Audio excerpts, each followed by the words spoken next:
नमस्कार सभी को। मैं आचार्य अमित। आज गर्मी के दुष्प्रभाव से हम कैसे बच सकते हैं, मैं इसके विषय पे बात करूँगा। बहुत ज़्यादा गर्मी हो रही है, 40+ टेम्परेचर चल रहा है और गर्मी में लोग इतने परेशान हैं, लेकिन क्या करें, काम तो हमें फिर भी करना पड़ेगा। बिना काम के तो काम कैसे चलेगा।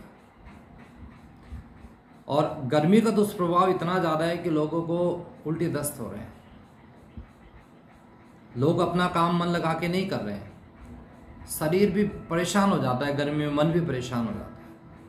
अब सब लोग को तो एसी की व्यवस्था नहीं है, क्योंकि एसी का तो बिल भी बहुत ज़्यादा आता है। 5,000 से लेकर 10-15 हज़ार रुपये तक का बिल आता है, और फिर एसी से बाहर भी तो निकलना पड़ेगा।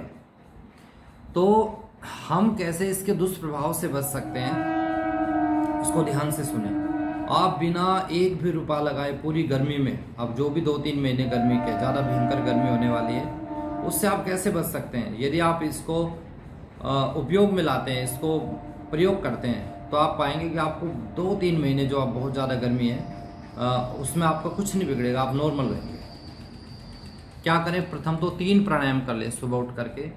सुबह थोड़ा जल्दी करें, 5 से 6 बजे के आसपास करें। हो सके तो अगर कोई व्यक्ति जल्दी उठता है तो 4 से 6 बजे के बीच का समय सबसे बढ़िया रहता है। वैसे तो अब गर्मी का मौसम है तो लगभग 4 से 5 का, 5 से पहले कोई नहीं उठ सकता, तो 5 से 6 बजे के बीच में आप उठ जाएं।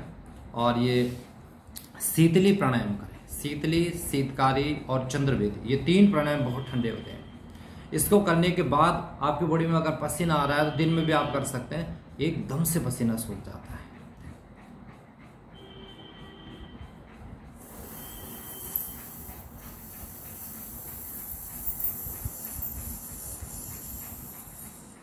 अब जीभ अंदर ले जाएं और थोड़ी देर आप रुके।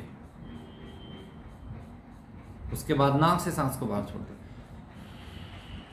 इस प्राणायाम का नाम था शीतली प्राणायाम। इसमें जीभ को बाहर निकालते हैं और जीभ को साइड से मोड़ते हैं, और जीभ से होते हुए हवा अंदर जाएगी।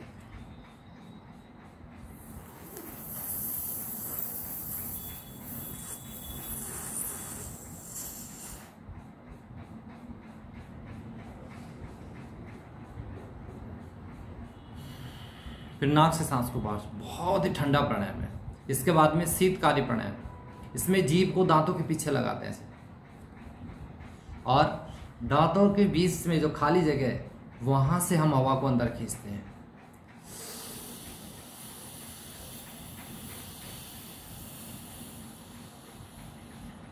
अब मुंह बंद कर लें, थोड़ी देर मुंह को बंद करके रखें, फिर उसको नाक से बाहर छोड़ दें। ऐसे इन दोनों अभ्यासों को 5 से 7 बार आप रिपीट करें। इसके बाद में चंद्रभेदी प्राणायाम। चंद्रभेदी प्राणायाम में आपका जो बायां नाक होता है ये चंद्र स्वर होता है, दाहिना नाक होता है आपका ये सूर्य स्वर होता है। जो बायां चंद्र स्वर होता है ये ठंडा होता है।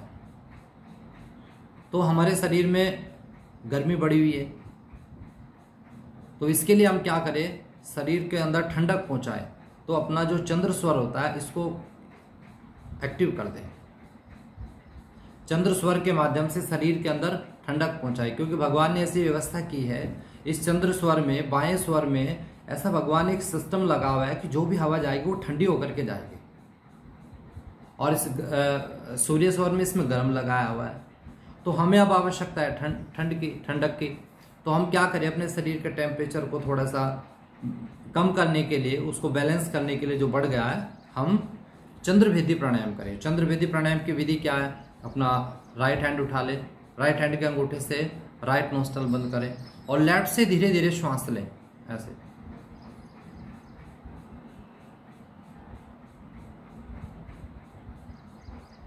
और इसको यथाशक्ति रोकें और फिर धीरे धीरे राइट से बाहर छोड़ दें।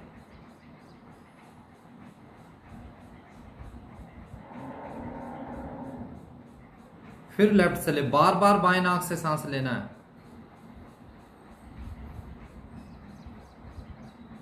और दाहिने से बाहर छोड़ देना है, राइट नोस्ट्रल से बाहर छोड़ देना है। ऐसे आप इसको 5 से 10 मिनट जरूर करें। और उसके बाद देखना आप दिन भर आपको जितनी गर्मी लगती थी, जितना आप परेशान रहते थे, उन सारी परेशानियों से आपको निजात मिलेगी। और इसके साथ साथ आप कुछ ठंडे पदार्थ का सेवन करें, जैसे छाछ का इस्तेमाल करें। छाछ सबसे बढ़िया ठंडा पेय पदार्थ होता है। अगर घर में छाछ होती है तो छाछ का जरूर इस्तेमाल करें। और जो व्यक्ति छाछ अवेलेबल नहीं है तो आप लस्सी का इस्तेमाल कर सकते हैं, लस्सी पी सकते हैं। डॉक्टर से तो बढ़िया है, बाजार से अगर कहीं से शुद्ध लस्सी मिलती है तो लस्सी पीजिए। आप अपने घर में दही जमा के पीजिए, बहुत बढ़िया है। दूसरा ऑप्शन क्या है आपके पास में? दूसरा ऑप्शन है कि आप ज़्यादा मात्रा में पानी पिए। सर्वप्रथम तो पानी ज़्यादा पीना है। 12, 14, 16 गिलास तक आप पानी पी सकते हैं। जितना आप पानी पिएंगे आपके शरीर के अंदर उतनी ज़्यादा गर्मी बाहर आएगी। अब टॉयलेट के माध्यम से जितनी भी गर्मी है वो पीले रूप में शरीर से बाहर निकलती है, तो आपको उस गर्मी का कोई नुकसान आपके ऊपर नहीं होने वाला है। तीसरे नंबर पे आप क्या करें? आप नींबू पानी और शहद को तीनों का घोल बना करके आप दिन में 2 बार भी पी सकते हैं, 3 बार भी पी सकते हैं। इसके साथ साथ और भी बहुत सारी चीज़ें हैं। आप तरबूजा खाएं, खरबूजा खाएं, इनमें इतना ज़्यादा पानी की मात्रा होती है।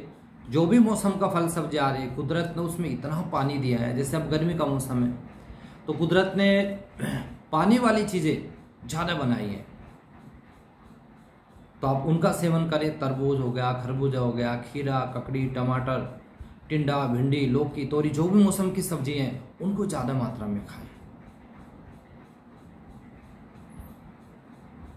और इसके साथ साथ क्या ना खाएं, ये ध्यान रखें, क्या ना खाएं। गड़बड़ खाने से ही हमारा पेट खराब होता है। गड़बड़ खाने से हमें उल्टी दस्त होते हैं। उल्टी दस्त का मतलब होता है कि आपने कोई खराब चीज़ें खा ली और वो शरीर की प्रकृति उसको बाहर निकालना चाह रही है, तो वो मुंह के रास्ते से निकालेगी, वो टॉयलेट के रास्ते से निकालेगी, वो जरूर बाहर निकलेगा। नहीं बाहर निकलेगा तो वो स्लो पॉइजन बन जाएगा, वो पॉइजन बन जाएगा आपके लिए, वो खतरनाक हो सकता है। तो क्या ना खाएं? एक तो बाहर से तुरंत आकर के ठंडा पानी ना पिए, फ्रीज का बिल्कुल भी। थोड़ा 10-15 मिनट रुके, पंखे की हवा में, कूलर की हवा में आप बैठें, बॉडी का टेम्परेचर नॉर्मल हो जाए। उसके बाद आप मटके का पानी पिए।